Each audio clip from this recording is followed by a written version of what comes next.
ಸ್ನೇಹಿತರೆ ನಮಸ್ಕಾರ. ಲಾಸ್ಟ್ ಒಂದು 5 ತಿಂಗಳಿಂದ ಇಂಡಿಯನ್ ಇಕ್ವಿಟಿ ಮಾರ್ಕೆಟ್ ಒಂಥರ ಕರೆಕ್ಷನ್ ಮೋಡಲ್ ಇತ್ತು.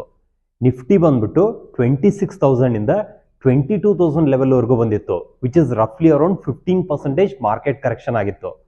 ಸುಮಾರು ಜನ ಇನ್ವೆಸ್ಟರ್ಸ್ದು ಒಂದೇ ಪ್ರಶ್ನೆ ಆಗಿತ್ತು, ಮಾರ್ಕೆಟ್ ಯಾವ ಲೆವೆಲಿಂದ ಸಪೋರ್ಟ್ ತಗೊಳುತ್ತೆ, ಎಲ್ಲಿಂದ ಬೌನ್ಸ್ ಬ್ಯಾಕ್ ಆಗುತ್ತೆ ಅಂತೇಳಿ ಸುಮಾರು ಜನರ ಪ್ರಶ್ನೆ ಆಗಿತ್ತು. ನಾನು ಇದ್ರ ಬಗ್ಗೆ ಸುಮಾರು ಸಲ ವಿಡಿಯೋ ಮಾಡಿದ್ದೆ.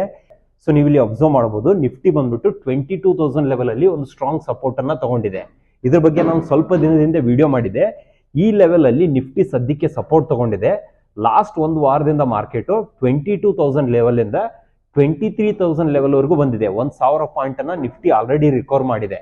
ಸದ್ಯಕ್ಕೆ ನಿಫ್ಟಿನಲ್ಲಿ 23,000 ಲೆವೆಲ್ ಒಂದು ರೆಸಿಸ್ಟೆನ್ಸ್ ಝೋನ್ ಆಗಿ ಆಕ್ಟ್ ಆಗ್ತಿದೆ, 22,000 ಲೆವೆಲ್ ಒಂದು ಸಪೋರ್ಟ್ ಝೋನ್ ಆಗಿ ಆಕ್ಟ್ ಆಗ್ತಿದೆ. ಇವತ್ತೇನಾಗಿದೆ ಅಂತಂದ್ರೆ ಮಾರ್ಕೆಟ್ ಈ 23,000 ಲೆವೆಲ್ ಮೇಲ್ಗಡೆ ಸಸ್ಟೇನ್ ಆಗಿದೆ. ಇಲ್ಲೊಂದು ಗ್ರೀನ್ ಕ್ಯಾಂಡಲ್ ಫಾರ್ಮೇಶನ್ ಆಗಿದೆ. ಸೊ ಮಾರ್ಕೆಟ್ ಇದೇ ರೀತಿ ಫರ್ದರ್ ಕಂಟಿನ್ಯೂ ಆಗ್ತಾ ಹೋದ್ರೆ ನೆಕ್ಸ್ಟ್ ಲೆವೆಲ್ ಬಂದ್ಬಿಟ್ಟು 23,500 ಲೆವೆಲ್ ವರೆಗೂ ಹೋಗ್ಬೋದು. ಅದರ ನೆಕ್ಸ್ಟ್ ಲೆವೆಲ್ ಬಂದ್ಬಿಟ್ಟು ಮಾರ್ಕೆಟ್ 24,000 ಲೆವೆಲ್ ವರೆಗೂ ಹೋಗ್ಬೋದು.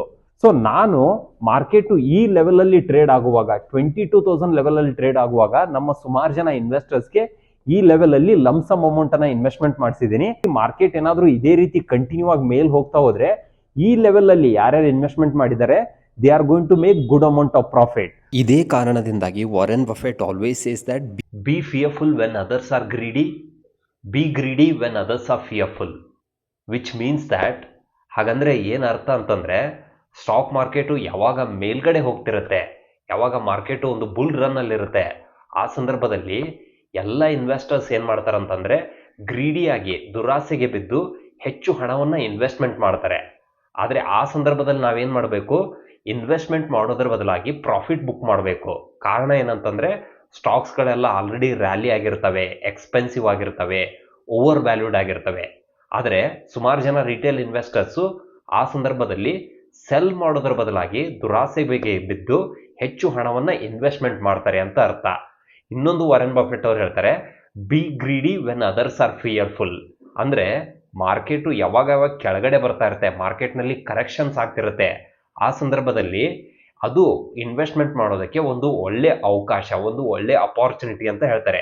ಯಾಕಂತಂದ್ರೆ ಆ ಸಂದರ್ಭದಲ್ಲಿ ಎಲ್ಲಾ ಶೇರ್ಗಳು 15%, 20% ಕರೆಕ್ಷನ್ ಆಗಿರೋದ್ರಿಂದ ವ್ಯಾಲ್ಯೂಯೇಷನ್ ವೈಸ್ ನೋಡಿದಾಗ ತುಂಬಾ ಅಟ್ರಾಕ್ಟಿವ್ ಆಗಿ ಕಾಣ್ತಿರತ್ತೆ. ಆ ಸಂದರ್ಭದಲ್ಲಿ ನಾವು ಭಯ ಬಿದ್ದು ಸ್ಟಾಕ್ ಮಾರ್ಕೆಟ್ನಿಂದ ಎಕ್ಸಿಟ್ ಆಗೋದ್ರ ಬದಲಾಗಿ ಸ್ಟಾಕ್ಸ್ಗಳಲ್ಲಿ ಅಥವಾ ಮ್ಯೂಚುವಲ್ ಫಂಡ್ಗಳಲ್ಲಿ ಸಿಸ್ಟಮ್ಯಾಟಿಕ್ ಆಗಿ ಅಥವಾ ಲಂಸಮ್ ಆಗಿ ಆ ಸಂದರ್ಭದಲ್ಲಿ ನಾವು ಹೆಚ್ಚು ಹಣವನ್ನು ಇನ್ವೆಸ್ಟ್ಮೆಂಟ್ ಮಾಡಿದ್ದೆ ಆದರೆ ಯಾವಾಗ ಮಾರ್ಕೆಟ್ ಮತ್ತೆ ಮೇಲ್ಗಡೆ ಹೋಗಿ ಸ್ಟಾರ್ಟ್ ಮಾಡುತ್ತೆ, ಆ ಸಂದರ್ಭದಲ್ಲಿ ನಮಗೆ ಹೆಚ್ಚು ವೆಲ್ತ್ ಕ್ರಿಯೇಟ್ ಆಗುತ್ತೆ ಅಂತ ಹೇಳಿ ವಾರೆನ್ ಬಫೆಟ್ ಅವರು ಹೇಳ್ತಾರೆ.